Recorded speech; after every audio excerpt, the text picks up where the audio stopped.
साहेब बंदगी साहेब। इस समय हम परम श्रद्धेय संत श्री अमोही साहेब जी के साथ बैठे हुए हैं और भी संत नज़र आ रहे हैं। ये कबीर निर्णय मंदिर बुरहानपुर है। ये कबीर पंथ में जाने पहचाने नाम है। साहेब जी बीजक पढ़ाते हैं पूरे भारत के कोने कोने में घूम घूम कर। तो आपका अनंत उपकार है कबीर पंथ को। आप इस उम्र में इतने सक्रिय रूप से अपना सत्संग और आशीर्वचन बांटते रहते हैं। आज हम साहेब जी से आमतौर पे बीजक पर तो साहेब बोलते ही रहते हैं, कुछ घटनाओं का भी जिक्र करते हैं आचार्य गुरुदेव जी के साथ या अपने साथ बीती हुई घटनाएं। लेकिन आज हम और कई चीज़ों से रूबरू होंगे जिनको हम आमतौर पे नहीं जानते हैं। सबसे पहले मैं आप सब की ओर से और अपनी ओर से भी साहेब जी के पावन चरण कमलों में बंदगी करता हूँ। साहेब बंदगी साहेब। कई प्रसंगों पर चर्चा होगी बुरहानपुर संबंधित, जैसे बुरहानपुर की शुरुआत कैसे हुई, आचार्य साहब कब आए, किस तरीके से आए थे, उन्होंने क्या दिया और क्या यहाँ पर उसने एकदम नया कर दिए जो आज तक परंपरा के रूप में शामिल है। सदगुरु अभिलाष साहब जी भी यहाँ आए थे इलाहाबाद से चलकर बीजक पढ़ने। उनके पहले उनके गुरुदेव जी आए हुए थे, प्रेम साहब जी भी यहाँ आए थे जब आचार्य साहब के साथ तीनों मिलकर पढ़ते थे। ऐसे कई प्रसंग हैं, लेकिन एक रोचक प्रसंग पर हम आज आप लोगों को लिए चलते हैं। मैंने सुना है और कहा यह जाता है कि सदगुरु राम स्वरूप साहब जी आचार्य एक बार मानसरोवर की यात्रा किए थे। तो मैं श्रद्धेय श्री अमोही साहब जी से इसी विषय पर उस घटना को सुनना और समझना चाहता हूँ। साहेब बंदगी साहब जी।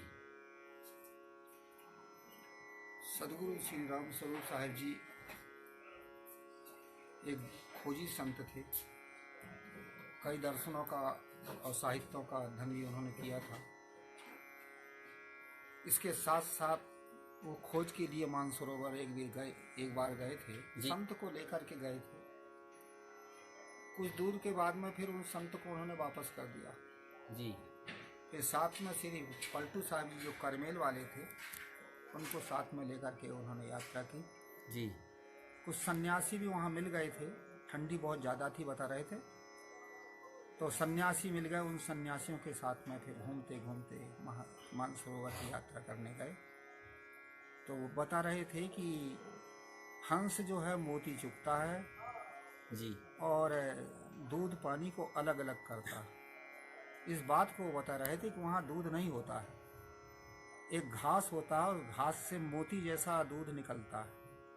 उसमें जब वो चोंच डालता है तो वो दूध फट जाता है और उस दूध के भाग को ले लेते हैं, पानी के भाग को छोड़ देते हैं। इस प्रकार से हंस मोती चुगता है और दूध से पानी को अलग कर लेता है जी। ये बात उन्होंने बताई। फिर बहुत जगह कई आश्रम उधर आसपास थे, उन आश्रमों में गए। फिर पलटू साहब जी बताते थे कि साहब जी इतनी सरलता से व्यवहार लेते थे जी। पलटू साहब कौन? हाँ, आपके बड़े गुरु भाई? हाँ, करमेल के पलटू साहब थे। अच्छा जी। आश्रम के उन्होंने यहाँ पढ़ा था और साहब जी को भी गुरु मान लिया था। जी जी। ऐसे वो कबीर चौरा के थे। उनके गुरु जी का नाम राम प्रसाद साहब था जी। पर वो अभी तक रहे। सन 95 में उनका शरीर छूटा है पलटू साहब जी का। तो वो बता रहे थे कि साहब जी इतनी सरलता से काम करते थे। एक केले का पत्ता खरीदते थे, उस केले के पत्ते में भोजन पलटू साहब बनाते थे जी। केले के पत्ते में पहले साहब जी भोजन कर लेते थे, फिर उसमें पलटू साहब भी भोजन कर लेते थे जी। और दातून खरीदते थे, 2 दातून खरीदते थे और 2 दातून को करीब करीब 4-5 दिन चलाते थे। थोड़ा दातून कुची बना करके घिस लिए, थोड़ा काट के फेंक दिए, फिर रख लिए और फिर उसी को दूसरे दिन कुची बना के काट के फेंक दिए। इस प्रकार से बड़ी सावधानी पूर्वक और बड़े हिसाब से वो काम करते थे। मैं भी साहब के साथ में रहा हूँ। कोई भी काम को बड़े तरीका से, बड़े ढंग से, बड़ी तरीके से करते थे, ऐसी उनकी प्रवृत्ति थी जी जी। और मैं सदगुरु श्री राम स्वरूप साहब जी से तो 66 में भेज लिया था जी। कुछ दिन यहाँ अध्ययन किया। उसके बाद में मैं सन 72 में इनकी सेवा में लगा, तो 95-96 तक उनके साथ ही रहा हूँ जी। इसलिए उनके साथ में रहा। उनकी सरलता, उनके विचार को मैं देखता था और जब श्री राम सूरत साहब जी के प्रति साहब जी बता रहे थे जी जी कि उन्होंने हमसे आगे बढ़ा है। श्री प्रेम साहब जी के बारे में भी बता रहे थे कि ये महापुरुष पहले पढ़ कर के निकल गए थे, उसके बाद में मैंने श्री लाल साहब जी से और बीजक पढ़ा हूँ। तो परंतु थोड़े आगे थे वो महापुरुष जी साहब जी ने पीछे से उनसे बीजक अध्ययन किया। और श्री राम सूरत साहब जी पहले वैष्णव संत थे। जी जी उनके गुरुजी का नाम विवेकदास जी महाराज था। श्री लाल साहब जी जब उधर गए, उनके उपदेश सत्संग प्रवचन और शंका समाधान से जब उन्हें समाधान मिला तो उन्होंने और साहब जी को गुरु मान लिया। विवेकदास जी महाराज ने भी मान लिया और श्री राम सूरत साहब जी ने गुरु को रूप में मान लिया। श्री लाल साहब जी को, हाँ, श्री लाल साहब जी को जी, जो भड़रा आश्रम के प्रमुख रहे हैं, जो पहले भड़रा आश्रम के प्रमुख थे। जी जी बाद में यहाँ करके छोटे आचार्य बने और शिक्षा बहुत सारे संतों को उन्होंने शिक्षा दी है। उनसे श्री चेतन साहब जी, श्री प्रेम साहब जी, श्री राम सूरत साहब जी, शंकर साहब नाम के एक महात्मा थे जी ये सब महापुरुषों ने उनसे ही विद्या अध्ययन की थी। जी श्री अभिलाष साहब जी भी उनके समय में आए थे।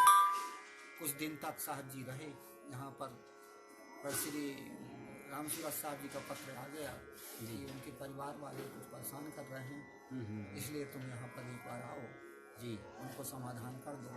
तो इससे फिर साहब जी वहाँ वापस गुरु जी के पास में गए थे, चले गए अयोध्या। चले गए अयोध्या। तो इस प्रकार से कुछ काल तक साहब जी श्री अभिलाष साहब जी यहाँ पर रहे। तो और एक मिनट साहब जी, गुरुजी पे चर्चा करेंगे। हाँ। जैसे वो मानसरोवर की यात्रा रही है तो कैसी कठिनाइयाँ आई? मैंने सुना है कि आचार्य साहब जी अपने पैर में बड़े मोटे कपड़े या बोरा जैसी चीजें बांध के गए थे, वो बताएं मुझे। हाँ, तो जब मानसरोवर में कठिनाइयाँ आने लगी, जी पैर में एकदम से जो है ठंड लगने लगी, तो उन्होंने मोजा पहना, मोजा के ऊपर फिर बोरा कपड़ा लपेट करके जी ऐसे गए थे, बता रहे थे। हाथों में भी जो है और कपड़ा लपेट लिए थे, लाठी से चलते थे, कान को बांध के चलते थे जी, और ऊपर से कपड़ा भी डबल कपड़ा पहने थे और इस प्रकार से गए थे, इसे बता रहे थे। जी जी। सब कठिनाइयाँ आई थी मानसरोवर। तो मानसरोवर में वो वैसे ही लंबी यात्रा करके गए होंगे, पैदल काफी दूर? हाँ, कुछ दूर पैदल गए। बता रहे थे कि सन्यासी मिले, सन्यासियों के साथ पैदल गए थे। जी। सन्यासियों का तंबू था, उस तंबू में मिल गए, मिल करके सन्यासियों से मिले। सन्यासियों के साथ साथ जो सन्यासी भोजन बनाते थे, जी जी, उसी भोजन को खाते थे, ग्रहण करते थे। सन्यासियों के साथ समान, साधु के समान उनके साथ लेटते, सोते, बिल्कुल चलते, और जो भी वहाँ का जो सामान होता था सन्यासियों का, एक दूसरे जब भारी पड़ता था तो बांटते थे, तो वो भी अपना ले लेते थे थोड़ा सा, कुछ गठरी। इस प्रकार से सन्यासियों के साथ में वहाँ अगर बड़े मिल के ऐसे बता रहे थे। जी जी। अब मानसरोवर से सीधा यहीं आते हैं बुरहानपुर निर्णय मंदिर में। तो सदगुरु अभिलाष साहब जी अपने स्वयं पढ़ने आए थे कि क्या हुआ था जो यहाँ आए थे? अब कर रहे थे, किसी गाँव से साहब ने कहा यहाँ बार यहाँ लोग परेशान करेंगे, जी, तो बुरहानपुर चले जाओ, विद्या भी अध्ययन हो जाएगी। अच्छा और अच्छा। इसके साथ साथ में यहाँ से बच जाओगे। हाँ, वही घर वाले मतलब स्वीकार नहीं कर रहे थे उनका साधु होना, हाँ। या ऐसे चले आना, जिम्मेदारी से भाग गए, इस तरीके से लोग आमतौर पे समझते हैं। हाँ। तो जी आकर के फिर हम रहे, कुछ विजन भी पढ़े। जी जी। इस प्रकार से मतलब उनको किसके, मतलब कौन गुरु पढ़ाते थे उस समय? उस समय सदगुरु श्री, और क्या कहते हैं, हो सकता हो पूरी जानकारी तो नहीं है, श्री जो है और अध्यापक साहब जी पढ़ाते रहे होंगे शायद। हाँ, यही मैंने सुना है। जी जी जी। अध्यापक साहब जी, ये होगा 58-57-59 के लगभग होगा। हाँ, सन 53 में तो शायद गुरुजी निकले थे, अपने घर त्याग किए थे। या 54-55 जो भी होगा। जी जी जी। पूरी जानकारी मेरी नहीं है। समय पर श्री अभिलाष साहब जी बड़ी श्रद्धा से साहब के पास मिलते थे जी। और जब साहब जी बनारस जाते थे, साहब जी वहाँ छपाई के लिए रहा करते थे, तो जरूर आकर के वहाँ मिलते थे। एक बार ऐसी चर्चा हुई, पहले मैं साहब को पहचानता नहीं था जी। एक संत थे क्षमा साहब नाम के, जिनका घर का नाम दूजराम था जी। तो उनको साथ लेकर के वो हमारे आश्रम में आए, खटखटाए, मैंने देखा। अच्छा। तो मैंने देखा, पहचान नहीं सका, तो जैसे हम और शब्दों को बोलते थे कि पैर धो लीजिए, जी जी जी। इसी प्रकार से मैंने भी बोल दिया कि साहब जी थोड़ा पैर धो लीजिए। तो साहब ने हंसते हुए कहा कि हमने तो पैर, जो संत साथ में थे उनसे पूछा कि साहब जी कौन, इनका नाम क्या है, कहाँ से आए हैं? जी, मैं जी। श्री अभिलाष साहब जी। तो मैं बड़ा खुशी हो गया क्योंकि मैं श्री अभिलाष साहब जी का विवेक प्रकाश का टीका अच्छा। पढ़ा था जी जी। और उनकी बैराग संजीवनी में मुझे बहुत अच्छी लगती थी। तो इस प्रकार से मैं वहाँ साहब को देख करके बड़ा प्रसन्न हुआ कि बहुत दिन के बाद साहब का दर्शन हुआ। फिर तरन साहब जी ऊपर में थे, पूछे तरन साहब हैं कहाँ, तो ऊपर में गए। जी जी।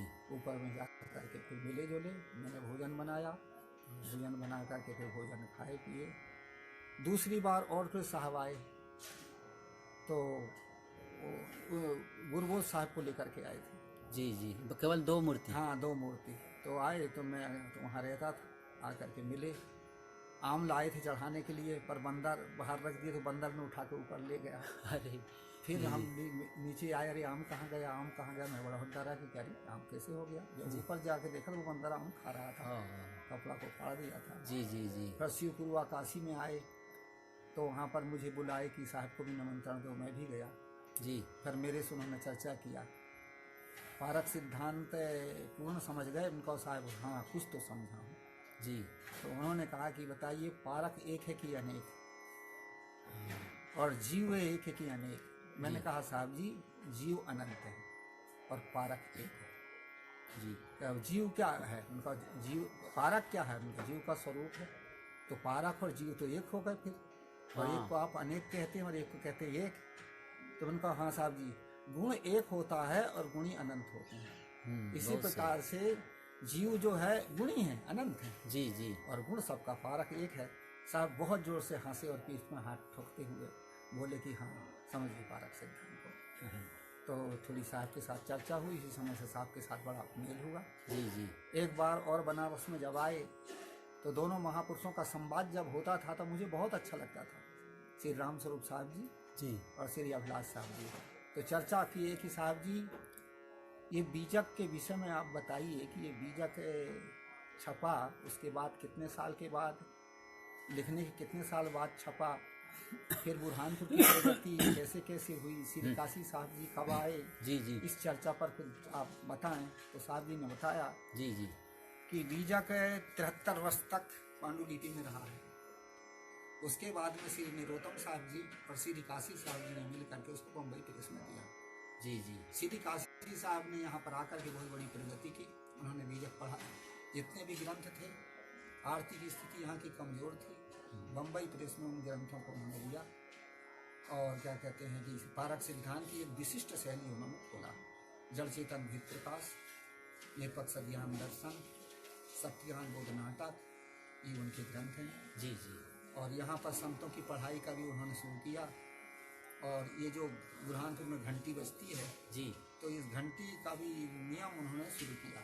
तो इतने में हमारे गुरुजी ने विनोद में कह दिया कि स्टेशन मास्टर थे, वहाँ भी घंटी बजती थी, यहाँ भी बजाने शुरू कर दिए। तो श्री अभिलाष साहब जी खूब ठहाका मार के हंसे। तो इस प्रकार से दोनों महापुरुषों में बड़ी अच्छी चर्चा चलती रही थी। एक बार और आए थे तो कहे साहब जी मैंने है और बीजक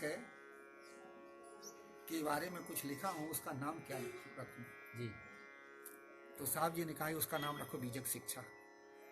तो उस ग्रंथ का नाम बीजक शिक्षा रखा गया। अच्छा, यहाँ आचार्य साहब जी ने नाम सुझाया था। हाँ, क्या देखिए कितनी हम लोग यहाँ पर श्री अमोही साहब जी को यहाँ सुन रहे हैं, उनके संस्मरण जो अपने गुरुदेव सदगुरु आचार्य रामस्वरूप साहब जी के संग उन्होंने जिया, और उन्हीं के समकाल में सदगुरु अभिलाष साहब जी यहाँ आए तो अपने पूर्ववर्ती संतों और साथ में समकालीन संतों के संबंध में साहब ने देखा सुना, आश्रम संबंधी उन्हीं घटनाओं का जिक्र कर रहे हैं। और एक बड़ी नई बात, जो बड़ी साधारण सी बात है, वो ये निकल के आई है कि सदगुरु अभिलाष साहब जी की किताब है जो सदग्रंथ है बीजक शिक्षा, उसका नामकरण सदगुरु आचार्य रामस्वरूप साहब जी ने किया है। तो ये बड़ी छोटी बात है लेकिन बड़ा विनोदपूर्ण है, बड़ा प्रेम यहाँ झलकता है, उसी की चर्चा साहब कर रहे हैं।